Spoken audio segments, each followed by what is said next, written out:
Hello and welcome to Investment and Development in Nigeria, the program that showcases the investment opportunities and development strategies in Nigeria. Today, our spotlight is on agriculture using Nagwamatse farms in Zamfara State as a case study. It's a very scientific farm, and I must confess that I was really impressed with the application of technology to agriculture. I didn't know we had gone that far, and that's what this promises to showcase to you today. My name is Mayowa Oluwabi.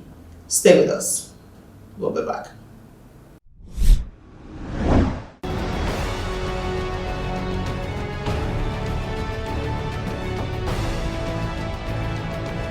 Yeah, my name is Engineer Abu Magaji. Well, I actually started small, as I said earlier. Later, through consultations with friends that I know they have experience in what you saw in my farm, we started doing different things in that particular integrated farm you see.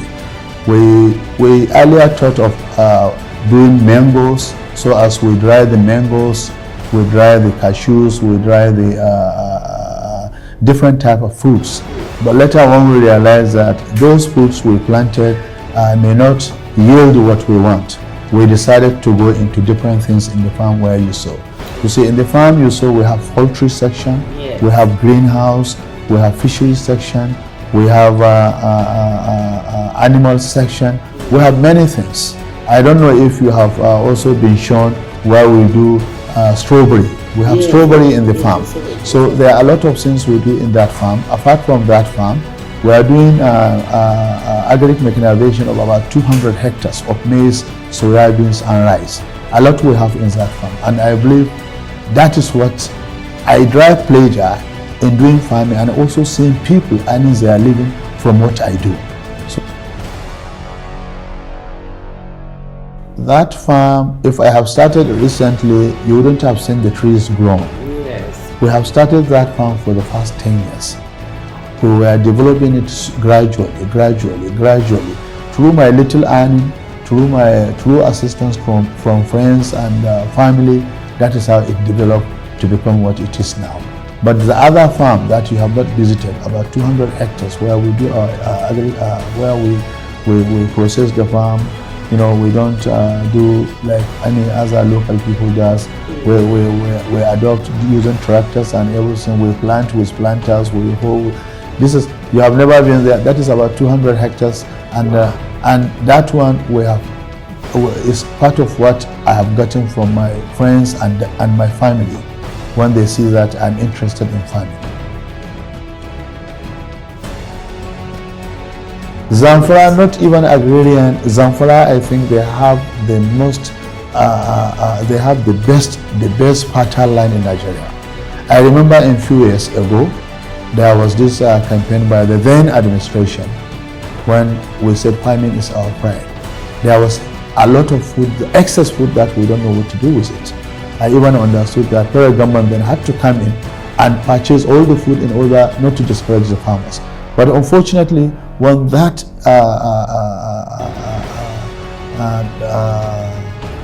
administration left, everything came down. We have Talatimakura Florida. That dam was constructed to support our farmers. I remember then during Babangida's administration, when plant a wheat campaign was done, there was a lot of wheat that you cannot even know where to take it. I remember we were doing sweet potatoes. I remember now that during time of dry season, when you see people busy going to their farm, not wasting their time producing a lot. But unfortunately, the more they produce, the less people they get to take over from them. So if a farmer spends his money to produce food or to produce something that he feels he can sell to take his children to school, to buy this and that, he could not get the money, you see, that interest will reduce. So that is what actually it is. But I believe with encouragement, Zamfara alone can feed Nigeria. I'm telling you. The rice we can do in Mafara, for example.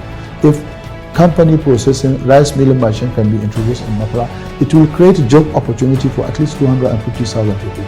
This includes the farmers, This includes the laborers, this includes our students that have no job, this includes people that will serve in different capacity. And when you do that, you increase the economy of that area and you reduce poverty. And when you reduce poverty, you have less tendency of people going into these terrorist activities that is taking place. What I am trying to do is to see how do we take our finished products outside the country. You have seen the fish section. We have each. I cannot tell you how many. I mean, how the capacity of each pond there, but it's 2,000. It's 2,000 when you hatch and put them. But as they grow, you have to separate them and take them to somewhere. But I believe we can do more than 10 tons if we will want to. You see the tilapia we have. In Nigeria, I don't think there is anywhere in the country where tilapia is being bred other than this farm. And in this farm, we have more than 2 tons of tilapia. We are also doing shrimp. It's only you don't see it because they don't come out. They only come out in the evening, and when they notice any movement sound, they quickly go inside. Now we have dried our fish, smoked fish. I want to call it cat smoked fish. The system we use in doing our catfish is a system that is never done anywhere in the world. When you take our smoked catfish, anywhere in the world, I can say that. Because when we give you our dried fish, put it in your pocket. It won't smell. Nobody will notice you put our dried fish in your pocket. And the aroma in our catfish, when you take it, you will enjoy it. I don't want to tell the secret. So we have dried parts of it because we have NAFDAC number. We have taken sample to Federal Ministry of Agriculture, and they have distributed it to different embassies, Chamber of Commerce also, to see who are interested in this catfish. I know I went to America, visited my friend. When I saw a piece of fish he wanted to use in preparing food for me, he bought it for almost $10-15. I was shocked. I said to him, if I can bring my fish here within months, I could be a millionaire. As soon as these countries that have collected samples of our finished products, they agree that yes, this is a product they want to take into their country, I intend to come back to my state here, take one of my farm, create fish ponds, as many as I could, employ, as much as I could, depending on the demand from these countries. No nation depends on one source of revenue if it wants to create a sustainable economic development and a future for its citizens. Countries have all grown and sustained their respective economies through non-oil exports, and Nigeria Export Promotion Council (NEPC) is strategically positioned to do more on 22 priority export products under the Zero Oil Plan, the One State, One Product initiative, and the Nigeria Diaspora Export Program, which are needed pillars of success in our economic recovery and growth plan. Invest in non-oil export business such as sorghum, cassava, yam, shea nut, ginger, and reap bountifully. Export business guarantees a prosperous future through inclusive wealth and job creation. Join hands to make Nigeria one of the top 20 largest economies in the world. Export business, tomorrow's business. For further inquiries, visit .nepc.gov.ng.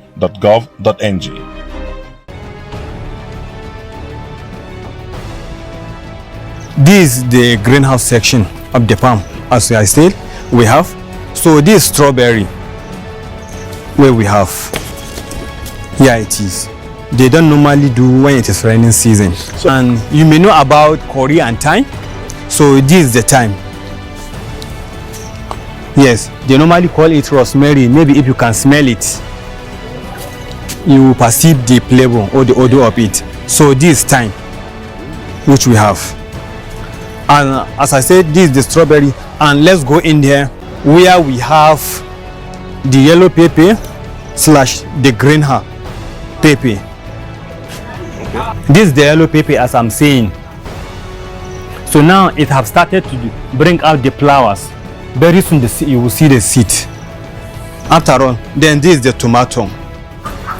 This tomato cannot do in the outside weather in an open place. Okay. So it requires heat. That is why it is being planted inside this place. Okay. If you can hear, the place is warm.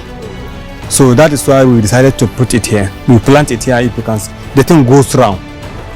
This is the second greenhouse, as I'm saying. If you can see, this is our sweet orange. Why the down one is grape. The up one is sweet and the down one is grape. And this one, some people are calling it tangerine. This tangerine. So let's enter in where we have the cucumber. I think our IT student maybe will explain more on it for you. My name is Mariam Abdulkarim Idris from Federal University, Gusau, Nagwamatse farms. Okay. This is greenhouse. We planted cucumber. We have learned many things. We know how to plant, how to harvest the plant. We planted cucumber, pawpaw. See the fruits of the cucumber, the pawpaw. Fruits. I'm by name Hadi Omar Daran, the head of the fishery unit. If you can see here, we have like 20 outdoor tanks. And this building that you are seeing, this is our hatchery unit where we used to hatch the fish. Because we specialize in that. The other building there is our smoking king. So this is their pit. And it is 9 mm. Wow. Because the fish size deeper. So even the pit deeper. This is heterobranchus. You see them? So yes, they will show up and they will go back. They are not like catfish. That is why, because they used to grow as big as human beings. Yes. These ones are 7 meters. Wow. You see? And what capacity? This one are 5,000 capacity. You see? So these ones are quite different from the heterobranchus because this one they can come close to you. That's the catfish, real catfish, that's the clarias. Why the heterobranchus they don't? This is our tilapia unit where we have the attempon. Look at them. You see? Wow. And the whole of this side, let me say around this size, we are the only people cultivating or rearing the tilapia. So many people buy from us because we do supply Sokoto KB with fish. Wow. Yes. And the amount of plant, grassy, that is why you see the place is grassy.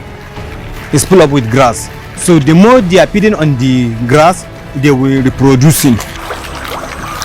You see, there is catfish inside. How do catfish get in there? We put it, we stock it. Okay. Yes, we stock it inside.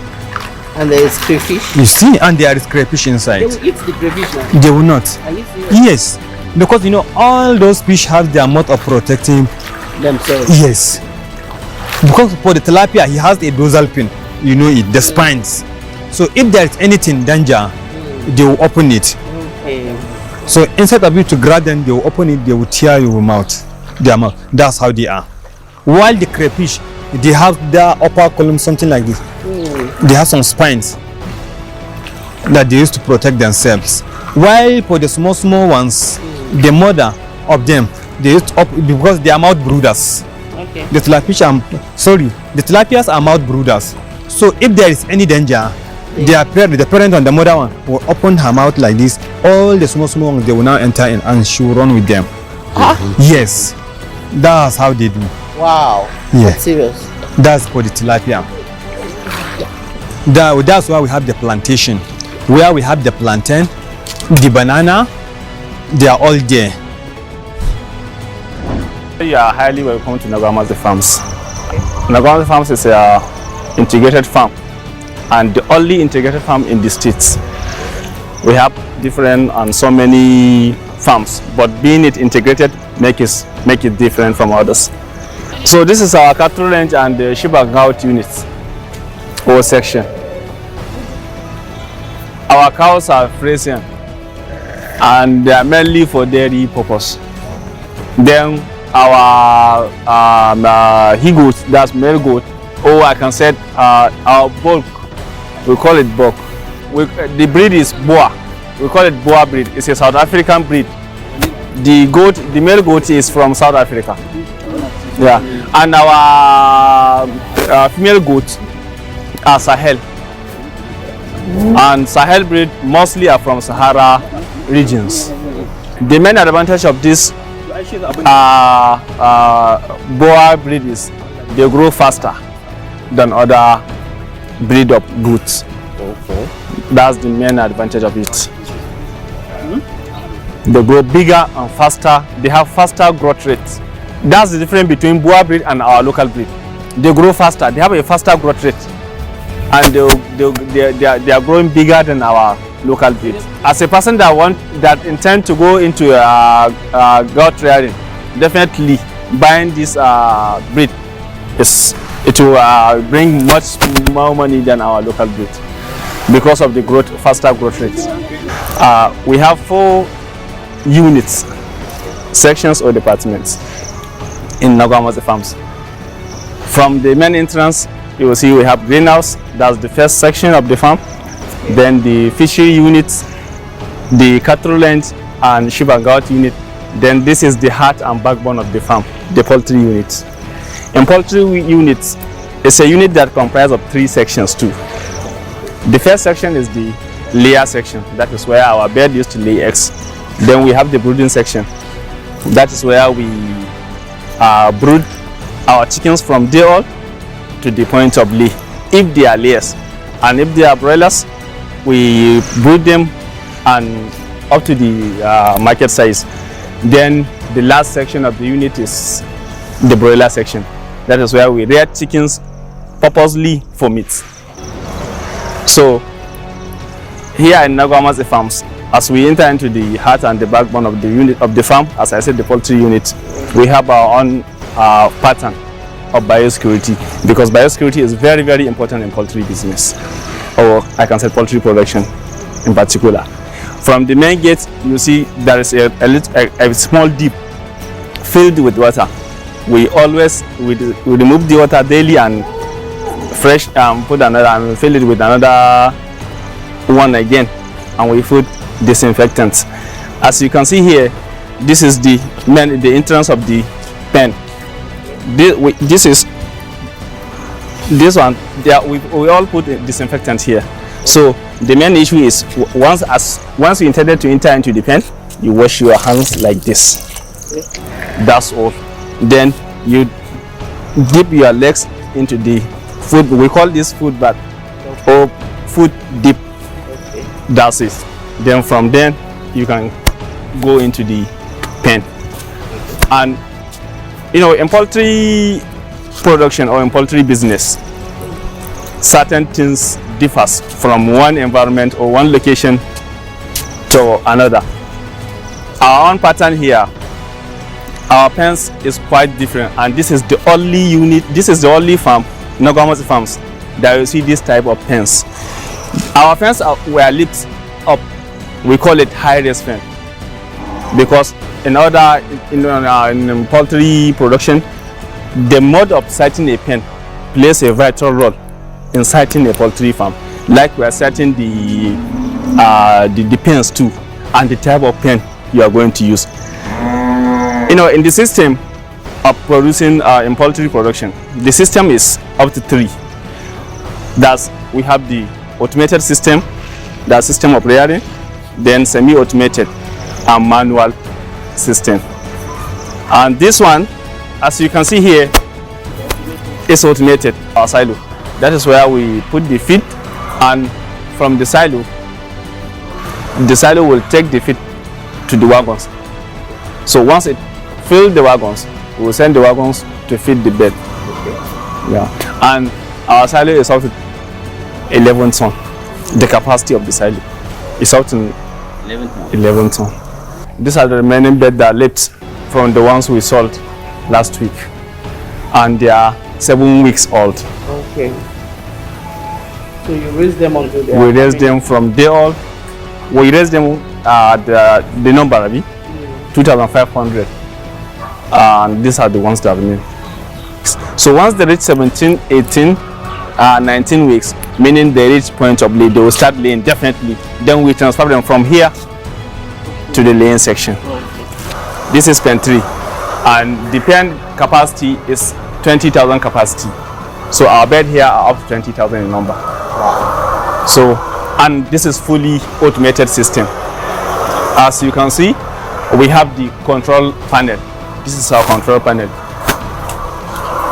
So this control panel is just like the motto of all the program, of all the routines we are doing daily. From the outside, there is a big bunk there. You can see there at your back. That's the silo. That is where we put the feed. Then from there we press a button. Then the feed will come and fill our wagons. That's the wagons. That's the silo. This is the silo, and this is the wagon. This one we call it wagon, feed wagon. So once we put the feed into the silo, then the silo will fill these wagons. Then from there we will send the wagon, it will feed the bed. Yeah. Then so many places or so many farms you will see there is wagon, but this is very, very important. We call it egg collector. So from here we collect our eggs automatically. Check it. We collect our eggs automatically. So after sending the wagon and feed the bed to certain level, then there is a time which you collect eggs. As you can see now, there is eggs, but it's not time for egg collection. So once it is time for egg collection, this is it. When you buy your own chicken, when they started laying, definitely they should start laying once they reach 17 weeks to 19 weeks of their lifetime. They will start laying. From there, you may be, definitely the mode of selling differs. You may sell your bed based on what they are giving you.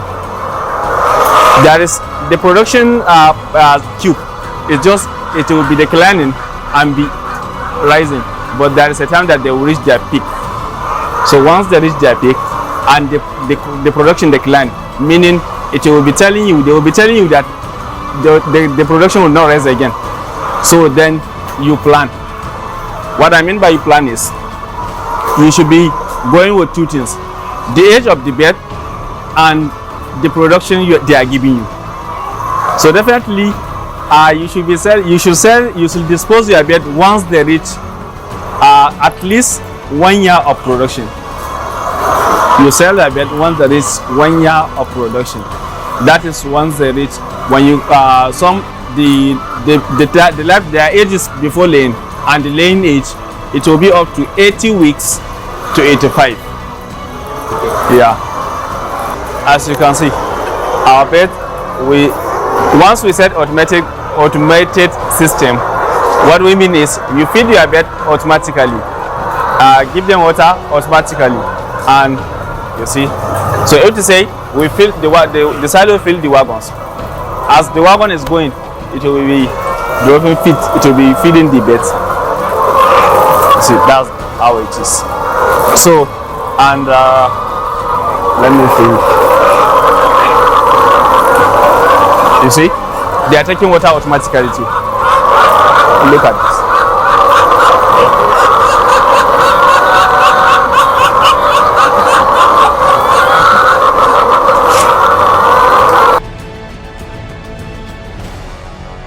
The potential advantage talk of in Nigeria is uncountable. We all know when there was no oil, it was this agriculture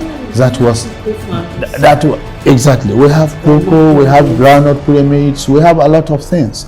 But unfortunately, we learned with the oil that has come by, people have abandoned that. I believe that whatever we plant in Nigeria, our district will produce it better than anywhere. I remember when I visited a friend, I showed him the type of watermelon I planted in my greenhouse. He was shocked. He said, it's not produced in Nigeria. I said, it was produced in Nigeria. He couldn't believe me. So I believe if people believe in farming and they can invest in farming, we don't need to be looking for money from oil, or we don't need to be importing food. What I think we should do is we invest heavily in farming so as we can introduce more industries. When we introduce industries, you employ more people, and when you employ more people, then the poverty will reduce and the economy of the country will go beyond imaginable. But unfortunately, many of us are lazy. We want to make money in a short period of time. Farming is not like that. You have to invest and wait for a period of time. When you harvest, then you reinvest, you expand. Within a short time, you will see the good results. Well, it's a wrap on investment and development in Nigeria. My name is Maiwa Oluwabi, and I look forward to keeping that fish from Nagwamatse farms in my pocket for a long time to see whether it smells or not. I'll keep you posted. Join us again same time next week for another interesting exploration into the investment opportunities in Nigeria. My name is Maiwa Oluwabi. Thank you for watching. God bless Nigeria.